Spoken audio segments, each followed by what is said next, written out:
Hen, did you realize your dad was secretly pretty cool? At my dad's funeral, my dad and I weren't close, and after my parents split up, we drifted further apart. I don't really have all of the details, but I know that my parents' relationship had deteriorated and my mom was not easy to get along with at all, at least for him. With the wisdom gained from 30 years of living, I see my parents as flawed but caring people who were not right for each other.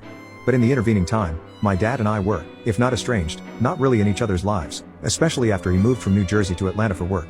Fast forward several years, cancer, and the end of his life. I was there when he passed, and delivered the eulogy at the funeral. The place was packed. My dad managed a very successful body shop and tons of his current and former employees came out. Suppliers, customers, the works. It was abundantly clear that he had touched a lot of people with his good humor and mentorship.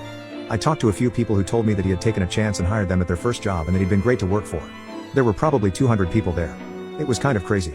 This was a side of my dad that I never really got to experience. He wasn't great with me as a kid, and by the time I was old enough to have really benefited from his strengths, he was mostly out of my life. I have very few